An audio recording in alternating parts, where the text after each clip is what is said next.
હાલ નર્મદા જિલ્લામાં ગરમીની મોસમ ચાલી રહી છે। એક તરફ આકરો તાપ પડી રહ્યો છે। નર્મદા જિલ્લો આદિવાસી વિસ્તાર છે। એવા પણ ઘણા પરિવારો છે, ગરીબ પરિવારો છે, પગમાં ચપ્પલ નસીબ નથી। જ્યારે નાંદોદ તાલુકાના માંગરોળ ગામના સેવાભાવી સામાજિક કાર્યકર નરેન્દ્રભાઈ પ્રજાપતિ કેટલાક વખતથી પગરખાની પરબ શરૂ કરી છે। મહેન્દ્રભાઈ પ્રજાપતિ પોતે લોક ડાયરા ગજવતા એક ગાયક કલાકાર છે અને ડાયરાના માધ્યમથી સમાજ સેવાનું કામ કરતા માંગરોળ ગામમાં મહેન્દ્ર કાકા અનાજ કરિયાણાની નાનકડી દુકાન ધરાવે છે। એની નાનકડી આવકમાંથી સ્વખર્ચે ચપ્પલો ખરીદે છે અને જરૂરિયાતમંદોને વિનામૂલ્યે વહેંચી દે છે। ઉનાળો આવે એટલે નર્મદાના અંતરિયાળ ગામોમાં શ્રમજીવીઓ ગરીબોને ઉઘાડા પગે લોકોને જોઈને મહેન્દ્ર કાકાના પગ દાજે છે। સામાન્ય રીતે લોકો ગરમીમાં પાણીની પરબ ખોલે છે, જ્યારે મહેન્દ્ર કાકાએ નર્મદામાં પગરખાની પરબ ખોલી છે।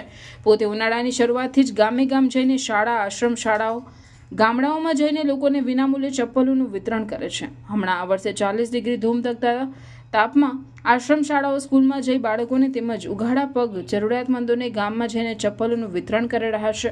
આ ગઈકાલે પીપરિયા વૃદ્ધાશ્રમમાં જઈને વૃદ્ધોને ચપ્પલનું વિતરણ કર્યું। એમના જણાવ્યા અનુસાર અત્યાર સુધીમાં 8 વર્ષમાં 10,000થી વધુ લોકોને વિનામૂલ્યે ચપ્પલોનું વિતરણ કર્યું છે। એમની સેવાઓને લોકોએ બિરદાવી રહ્યા છે। અત્યાર સુધી હજારો લોકોને ઉનાળામાં પગરખાની પરબના માધ્યમથી મહેન્દ્ર કાકા શાળા ચપ્પલનું વિતરણ કરી રહ્યા છે।